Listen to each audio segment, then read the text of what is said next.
السلام علیکم۔ آج پیر ہے مارچ کی 10 تاریخ۔ پاکستان میں سر شام کے 7، بھارت میں 7:30، اور یہاں ہمارے اسٹوڈیوز کی گھڑیوں میں وقت کی تبدیلی کے بعد صبح کے 10 بج رہے ہیں۔ وائس آف امریکہ واشنگٹن کی اردو سروس سے میں ہوں خالد حمید، خبروں کے ایک بلیٹن کے ساتھ۔ امریکہ، پاکستان، افغانستان، بھارت اور دنیا بھر سے اہم خبریں آج کے بلیٹن میں شامل ہیں۔ پاکستان اور آئی ایم ایف نے $7 ارب کے قرض پروگرام کے پہلے جائزے کے لیے پالیسی سطح کی بات چیت آج پیر سے شروع کر دی ہے۔ تاہم ماہرین کا کہنا ہے کہ صرف I M F programme Pakistan کی معاشی پریشانیوں کو دور کرنے کے لیے کافی نہیں ہو سکتا۔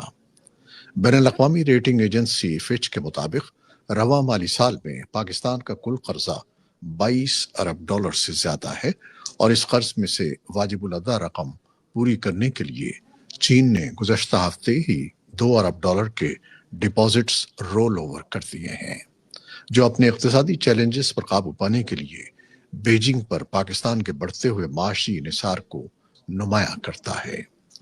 وزیر خزانہ محمد اورنگزیب نے منگل کو ایک تقریب میں یہ دعویٰ کیا تھا کہ ملک میں مختلف شعبوں میں اصلاحات کی جا رہی ہیں، اور اس وقت موجود مواقع کو سمجھداری سے استعمال کرتے ہوئے اسے پائیدار ترقی کی جانب لے جانا ہے۔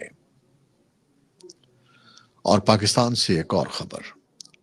انسانی حقوق کی بین الاقوامی تنظیم ہیومن رائٹس واچ نے اپنی حالیہ رپورٹ میں پاکستان کے سیاسی کارکنوں کے خلاف کارروائیاں کرنے، مظاہرین کو دبانے، آزادی اظہار پر بڑھتی ہوئی پابندیوں اور ڈیجیٹل آزادی پر لگائی جانے والی قدغنوں کے باعث پاکستان میں حقوق کی صورتحال پر تشویش کا اظہار کیا ہے۔ تفصیلی رپورٹس کے لیے ہمارے سوشل میڈیا پلیٹ فارمز پر آئیے۔ بھارت کے دارالحکومت نئی دہلی میں تبتی یوتھ کانگریس نے پیر کے روز چینی سفارت خانے کے سامنے احتجاج کیا۔ غیر سرکاری تنظیم نے کہا کہ وہ تبت میں چین کی جاری ثقافتی نسل کش پالیسیوں کے خلاف احتجاج کر رہی ہے۔ بھارتی پولیس نے مشتعل افراد کو روک کر حراست میں لے لیا۔ یہ احتجاج تبتی یوم بغاوت کی 66ویں سالگرہ کے موقع پر کیا گیا۔ یہ بغاوت ماؤ زے تونگ کی پیپلز لبریشن آرمی کے قبضے کے خلاف تھی، جس نے تبت کے خود مختار علاقے میں پیش قدمی کی تھی۔ بغاوت ناکام ہونے کے بعد تبتی اپنے 14ویں دلائی لاما کے ساتھ بھارت کے شمالی علاقے دھرم شالہ چلے گئے، جہاں وہ جلا وطنی میں حکومت چلا رہے ہیں اور پرامن طریقوں سے تبت کی خود مختاری کی وکالت کرتے ہیں۔ صدر ڈونلڈ ٹرمپ نے کہا ہے کہ امریکہ اور یوکرین کے حکام کے درمیان سعودی عرب میں ہونے والے مذاکرات کے مثبت نتائج کی امید ہے۔ اتوار کو صحافیوں سے بات کرتے ہوئے صدر ٹرمپ نے کہا کہ ان کے خیال میں یوکرین معدنیات کے معاہدے پر دستخط کرے گا۔ امریکی وزیر خارجہ مارکو روبیو امریکہ اور یوکرین کے درمیان مذاکرات کے لیے پیر کو سعودی عرب کے شہر جدہ پہنچ رہے ہیں۔ یوکرین کے صدر ولادیمیر زیلنسکی بھی سعودی ولی عہد سے ملاقات کے لیے پیر کو سعودی عرب آ رہے ہیں۔ امریکہ کے وزیر خارجہ، امریکی سیکیورٹی ایڈوائزر مائک والٹس اور صدر ٹرمپ کے خصوصی سفیر اسٹیو وٹکاف جدہ میں یوکرانی حکام کے ساتھ ہونے والے مذاکرات میں شریک ہوں گے۔ شام کی سیکیورٹی فورسز نے مظاہرین کو منتشر کرنے کے لیے اس وقت فائرنگ کی جب علوی فرقے سے تعلق رکھنے والے افراد کی ہلاکتوں کے بعد دمشق میں حکومت کے حامی مظاہرین کا سوگواروں کے ساتھ ایک اجتماع کے ساتھ تصادم ہوا۔ شام کی سیکیورٹی فورسز اور معزول صدر بشار الاسد کے حامیوں کے درمیان جھڑپوں اور انتقامی کارروائیوں میں 2 دن کے دوران سینکڑوں افراد ہلاک ہو چکے ہیں۔ شام میں انسانی حقوق پر نظر رکھنے والے برطانیہ میں قائم group Syrian observatory for human rights نے کہا کہ سیکیورٹی فورسز اور گزشتہ چند روز میں حکومت مخالف گروہوں کے درمیان جھڑپوں میں اب تک 1000 سے زیادہ افراد ہلاک ہو چکے ہیں۔ ایک اور خبر میں اردن نے اتوار کو ایک اجلاس کی میزبانی کی، جس میں شام کے ہمسایہ ممالک کے ساتھ سلامتی، تعمیر نو اور شامی پناہ گزینوں کی رضاکارانہ واپسی پر تبادلہ خیال کیا گیا۔ خان یونس میں فلسطینیوں نے اتوار کے روز حماس اور اسرائیل کے درمیان کامیاب مذاکرات کے لیے امید کا اظہار کیا اور غزہ کی پٹی میں جنگ کے خاتمے کا مطالبہ کیا۔ اسرائیل اور حماس نے ہفتے کے روز اشارہ دیا تھا کہ وہ جنگ بندی مذاکرات کے اگلے مرحلے کی تیاری کر رہے ہیں۔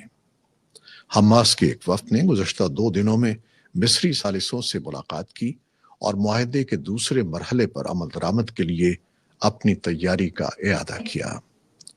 اسرائیل نے بھی یہ کہا ہے کہ وہ پیر کے روز جنگ بندی کے لیے مذاکرات کاروں کو دوحہ بھیج رہا ہے۔ کینیڈا میں مرکزی بینک کے سابق سربراہ مارک کارنی حکمراں لبرل پارٹی کے پارلیمانی لیڈر مقرر کر دیے گئے ہیں اور وہ جسٹن ٹروڈو کی جگہ وزیر اعظم کی حیثیت سے منصب سنبھالیں گے۔ توقع ہے کہ وہ آئندہ چند روز میں اپنے عہدے کا حلف اٹھائیں گے۔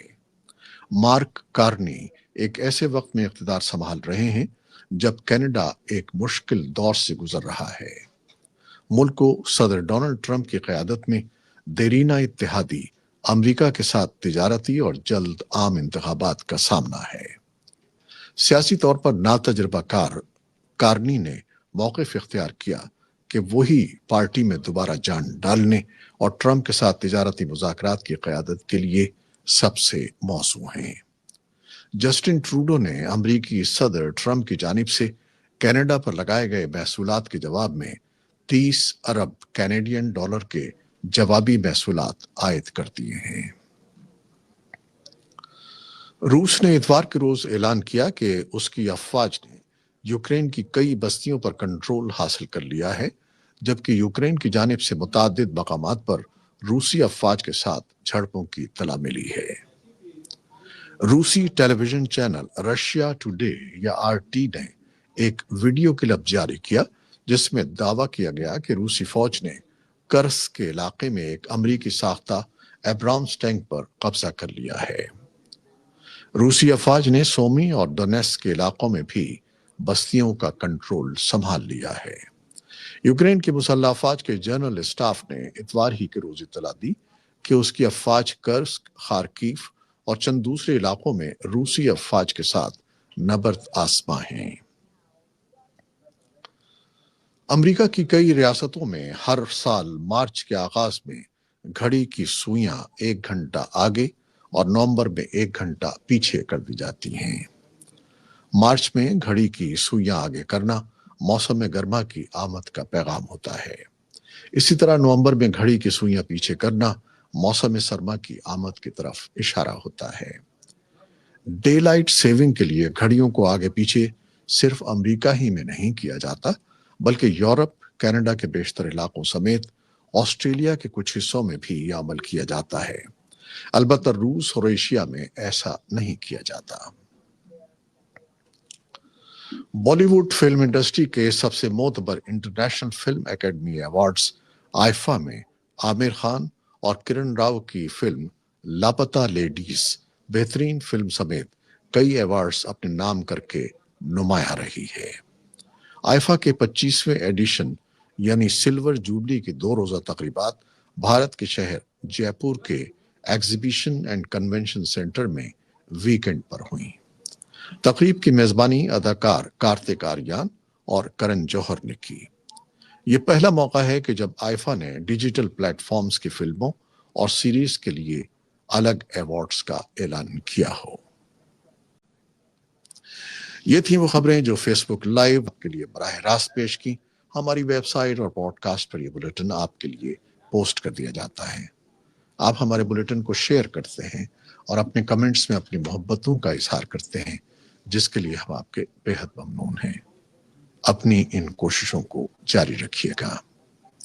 نیوز پروڈیوسر بے نظیر سمد اور ان کے ساتھ معاون ملک امید اور نیوز ایڈیٹر بہجت جیلانی کے ساتھ خالد حمید کو بھی اجازت دیجیے گا۔